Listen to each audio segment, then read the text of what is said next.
Hello everyone. जैसे कि आप लोगों को पता है कि मैं इंडियन पॉलिटी की जो एम लक्ष्मीकांत की बुक है वो कवर कर रहा हूँ। This is nothing but chapter 3 and this is the part 5 of chapter 3, which is nothing but is the silent features of Indian Constitution. Okay, this is about myself. If you are new in this channel, please watch the previous videos as well. You will learn a lot of things related to Indian polity. Okay, I will finish this chapter as soon as possible so that I will start the next chapter. Okay, so anyway, we'll see the part 5 of chapter number 3.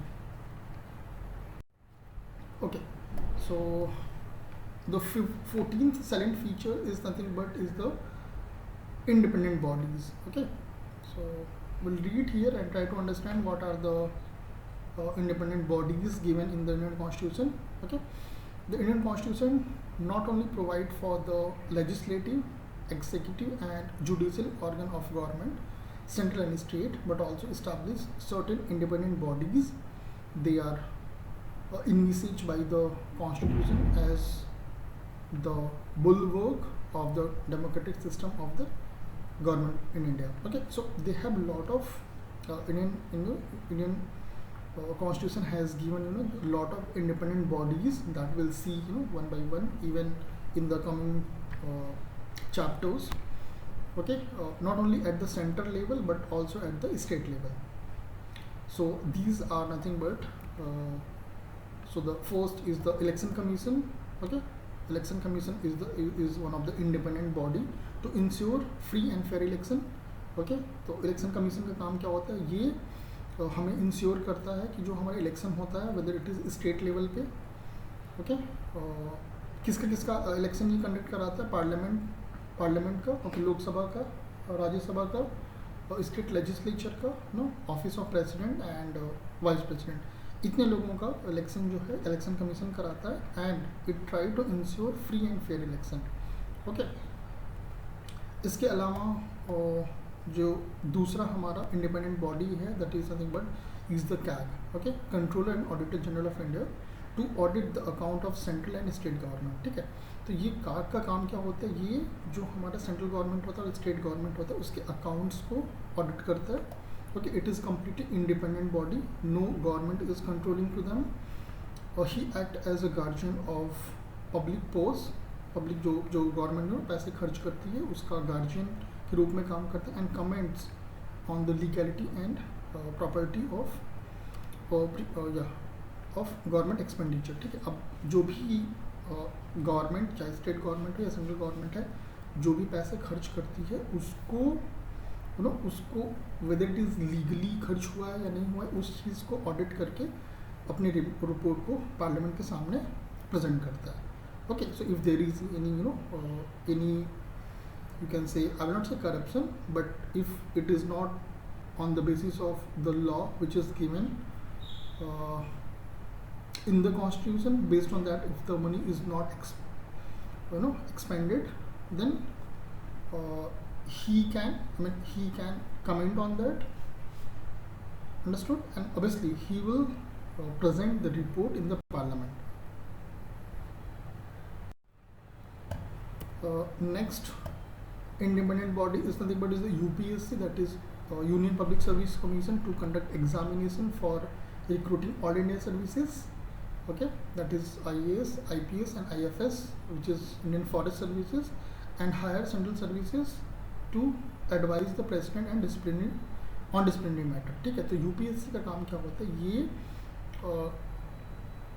Exam conduct करता है for all India services and central services. Okay, central services like this income tax officers और you can say this ambassadors. Okay, in foreign services, even in railways, custom, many departments are there for that. Okay, armed forces and all India services, you know that from the civil services examination these has been recruited, that is IAS, Indian administrative services and Indian police services and Indian forest services. These three are called all India services. Okay, all India services is nothing but देखिए all India services में क्या होता है कि centre recruit करती है, उसको train करती है, जैसे यूपीएससी ने रिक्रूट किया कैंडिडेट्स को, दे उनको वो ट्रेन करते हैं, ट्रेनिंग देते हैं, फिर उसके बाद उनको रिस्पेक्टिव स्टेट्स में भेजा जाता है सर्विस देने के लिए। उनको सैलरी कौन देती है? स्टेट गवर्नमेंट देती है, ठीक है। तो this is nothing but the all India services, okay. So this has been done by UPSC. This is also is the independent body. Next, state public services, as similar as Union Public Service Commission, हमारे state में भी public service commission होते हैं, that is called public service commission, ठीक है। हर state में, जैसे यूपी में Uttar Pradesh public service commission है, एमपी में Madhya Pradesh public service commission. So they also conduct examination at the state level, and they also recruited civil servant as well as other candidate for the other services to advise governor on disciplinary matter, ठीक है। यहाँ पे president को advice करना होता है और यहाँ पे गवर्नर को करना होता है, okay. So both UPSC and SPSC both are the independent bodies. The Constitution ensured the independence of these bodies through various provisions like security of tenure, fixed service condition, expenses belong to the Consolidated Fund of India and so on. देखिए ये जो bodies हैं ये कैसे ensure होता है कि they are independent, कैसे ये गवर्नमेंट के फेवर में नहीं काम करेंगी, उसका तरीका ये है कि they have security of tenure. अब जैसे मान लेते हैं कि यूपीएससी का चेयरमैन है या फिर स्टेट पीएससी का चेयरमैन है, वो एक बार बना दिया गया, तो ऐसा नहीं कि उसको कभी भी हटा दिया जाएगा। If it is for 5 year, he और she will continue for 5 year, ठीक है। उसमें उनको चीफ मिनिस्टर या फिर प्राइम मिनिस्टर ऐसे निकाल नहीं सकते हैं, ठीक है। फिक्स सर्विस कंडीशन, ऑब्वियसली जो उनका जो सर्विस की जो भी कंडीशन होगी, हाँ आपको इतनी सैलरी दी जाएगी और इतने पर्क्स दिए जाएंगे एक्सेट्रा एक्सेट्रा, ये सारी चीज़ें फिक्स होती हैं, वो उसमें भी उसको कम नहीं किया जा सकता। इसके अलावा जो भी उनको चार्ज किया जाता है, it is from consolidated fund of India, ठीक है। ऐसा नहीं कि इसको गवर्नमेंट स्टेट लेवल पे स्टेट गवर्नमेंट दे रही है या फिर सेंट्रल लेवल पे सेंट्रल गवर्नमेंट दे रही है, नहीं। ये सारा जो चार्ज होता है it is from consolidated central level पे it is consolidated fund of India and at the state level it is consolidated fund of state, ठीक है। So that's why like these are the independent body, इसमें किसी का control नहीं है, ठीक है। सो we have seen the independent body, now we'll see the emergency provisions. What is the emergency provision given in the Indian Constitution? अब देखिए, the Indian Constitution contain elaborate emergency provision to enable the president to meet any extraordinary situation effectively. The rationality behind the incorporation of this provision is to safeguard the sovereignty, unity and integrity and security of the country, the democratic political system and the constitution. The constitution envisages 3 type of emergency, namely, अब देखिए किसी तरीके का अगर मान लेते हैं president को लगता है कि देर इज़ अ प्रॉब्लम या there is a threat of sovereignty, unity and integrity of India, so he or she can go with the emergency. He can announce the emergency in the country, and these emergencies are 3 types that we'll see one by one. So the first one is called the national emergency, okay. National emergency on the ground of war or external aggression or rebellion, ठीक है। अगर मान लेते हैं कि किसी तरीके का वॉर हुआ है या फिर एक कोई लेट्स से पाकिस्तान की तरफ से या चाइना की तरफ से किसी तरीके का एग्रेशन है या फिर जो आर्म्ड रिबेलियन या फिर ये तीनों में से कोई भी चीज़ होती है, तो president can announce national emergency under article 352, okay. So this is the first one.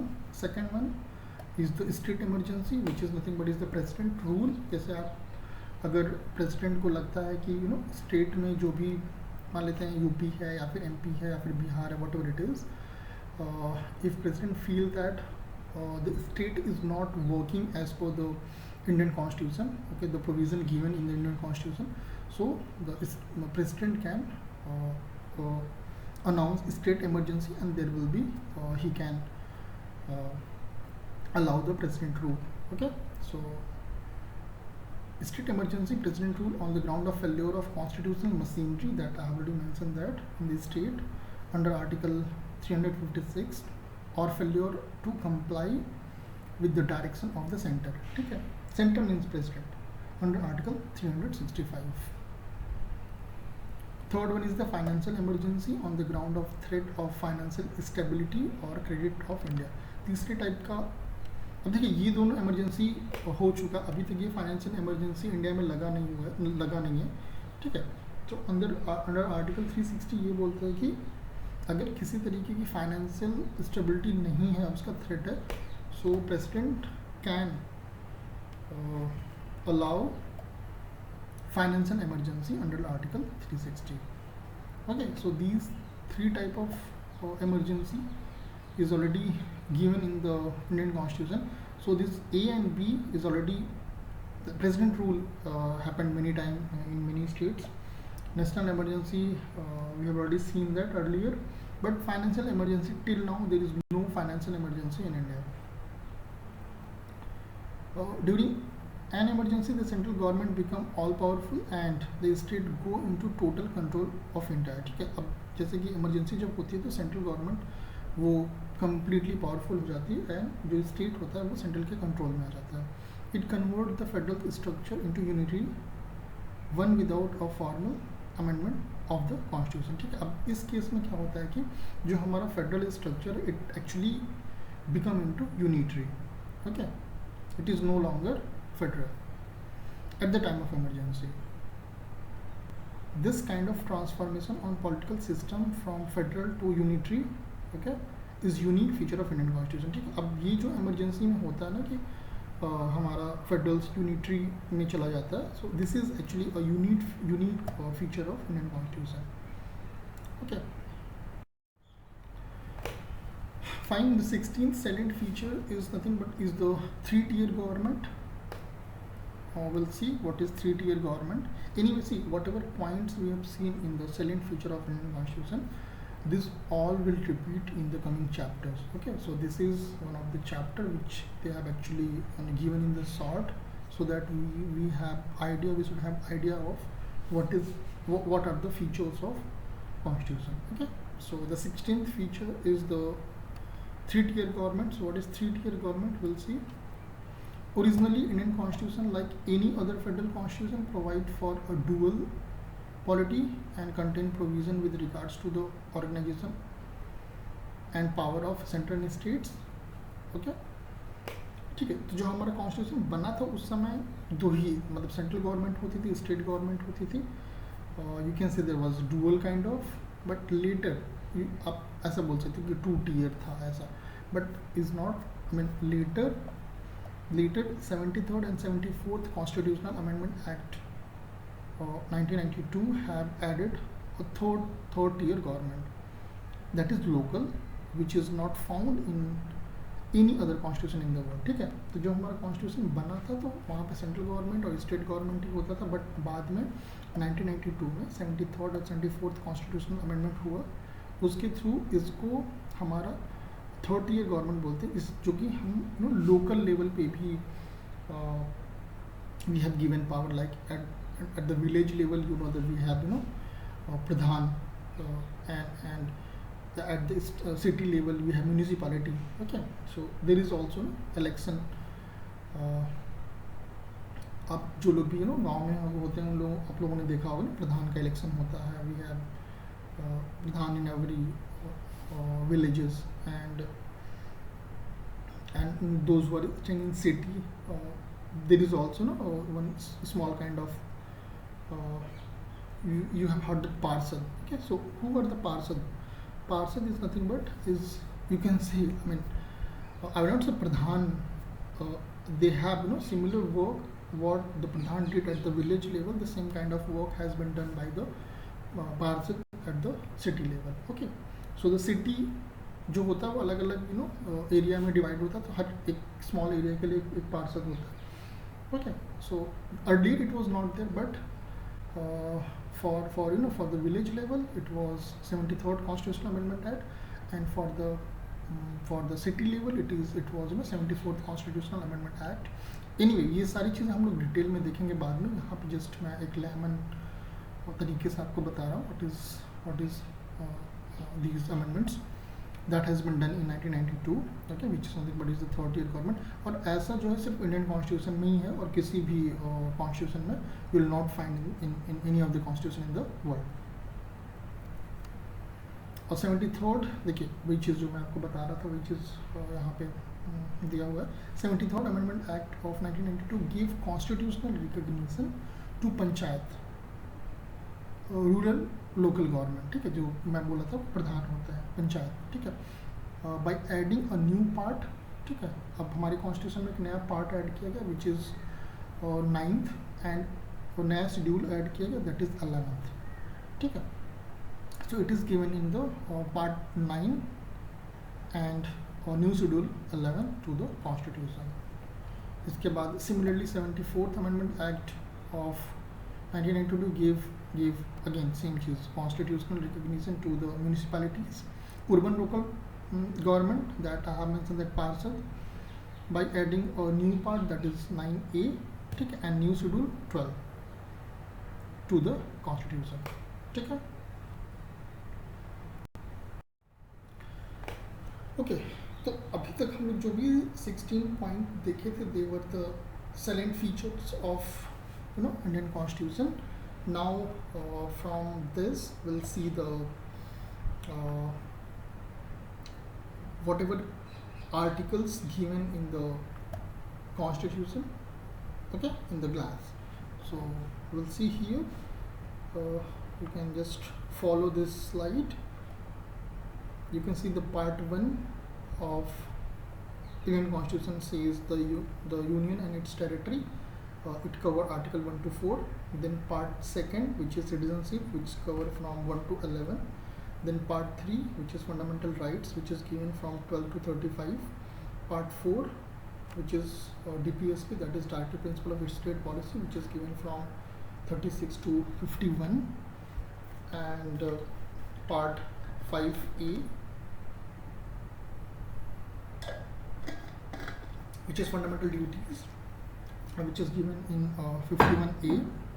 Then part 5, which is the union government, it has the different chapters. So this is given from 52 to 151. We should know this range because I have seen one of the question from UPSC. They have asked like in citizenship line between which articles. Okay, so they have given 6 to 12, 4 to 10, something like that. So we have to remember this range. You might find questions from these range. Even sometimes they ask the parts as well. Okay, so little bit idea we should have. Okay, so chapter 1 executive, which is 52 to 78. Chapter 2 parliament, which is given from 79 to 122. Then legislative powers of president, which is 123. The union judiciary is given from 124 to 147. CAG is given from 148 to 151. And now part 6, which is talking about state government. It is between 152 to 237. So general thing is given in 152. Executive is given in 153 to 167. Then state legislature is given from 168 to 212. Then legislative power of governor is given in 213. You can remember this article. The High Court is given from 214 to 232. Then subordinate courts is given from 233 to 37 and 238. Then the state in the part B in the 5th schedule, this has been deleted. The union territories, okay, which is part 7, okay, this has been deleted. Part 8, the Union Territories, it is from 239 to 242. Then Part 9, which is Panchayat, okay, it is live from 243 to 243O. Then Part 9A, okay, we have seen earlier in the Salient features, which is municipalities, which is given from 243P to 243ZG. अब देखिए ये ऐसे बीच में add किया हुआ है, तो obviously बात है इस वजह से यहाँ पे इस तरीके से P और ZG के टर्म में दिया हुआ है. Then part 9B, cooperative societies, okay, this has been extended. These two has been extended in between cooperative societies, which is given from 243ZH to 243ZT. Then part 10, which is schedule and tribal areas, which is given from 244 to 244A. Then part 11, which is relations between the union and states, which is given from 245 to 263. So legislative relation given from 245 to 255, 245 to 255. Administrative relation, अभी यहाँ पे देखिए federal structure की बात कर रहा है, which is 256 to 263. Then part 12 is talking about finance, property, contract and suits, which is given from article 264 to 300A. इसमें फाइनेंस हमारा दिया हुआ 264 to 291, बोरोइंग दिया हुआ 292 to 293. Then property, contract, rights, liability, obligation and suits, it is given from 294 to 300. Right to property 300A, ये पहले हमारा fundamental rights होता था, बट इसको हटा के लीगल राइट कर दिया गया, which is given in article 300A. इसके बाद part 13, trade, commerce, intercourse within the territory of India, it is given from 301 to 307. Then part 14 is given is talking about service under the union and state. अब देखिए इसमें services क्या है 308 to 314. इसके बाद public service commissions 315 to 323, 323A2. Part 14A, tribunals, which is given in 323B. Then part 15th is given elections, which is election or election commission, you can say that, 324 plus 324 to 329A. okay, ये सब independent bodies की बात हो रही है. Then part 16, special provision relating to certain classes, which is given in 330 to 342. Official languages, which is given in part 17, 343 to 351. अब इसमें देखिए languages of union, which is given in 343 to 344. Regional languages, which is given in 345 to 347. Then language of the Supreme Court, High Court and so on, which is 348, which is given in 348 to 339, 349, sorry, 348 to 349, sorry. Then special directive, which is given in article 350 to 351. देखिए पढ़ने में अगर मुझे कुछ गलत हो जाता है तो sorry for that. Okay, I am reading fast, so just be with me. Okay, now part 18th is talking about emergency provisions, which is nothing but article 352 to 360. okay, then part 19 is miscellaneous, which is given from 361 to 367. इसके बाद part 20 is nothing but is the amendment of the constitution, which is 368. 21, part 21 is temporary, transitional and special provisions, which is 369 to 392. And then part 20 is 22.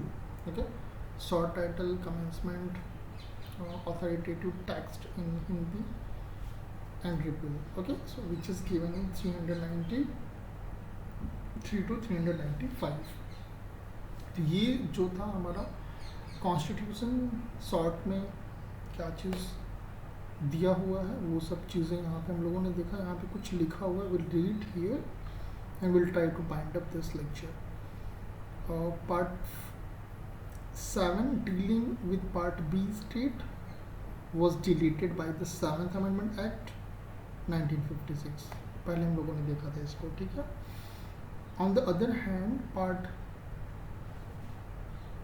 4A and Part 14th A were added by the 42nd Amendment Act 1976. ठीक है, तो ये दोनों part 42nd amendment act 1976 में add हुआ था. While part 9th A was added by 74th Amendment Act 1992 and part 9th B was added by the 97th Amendment Act 2011. ठीक है, तो ये कोऑपरेटिव सोसाइटी वाली बात हो रही है. ये 2011 में ऐड हुआ था. एंड 74th अमेंडमेंट एक्ट वो हम लोगों ने देखा था. 73rd and 74th amendment act ये 1992 में हुआ था. Okay, so this is the end of this salient feature of the constitution. Okay, next class, if there will not be anything left from this chapter, I will go with the next chapter. If anything will be left, I will complete and I will start the next chapter. Thank you.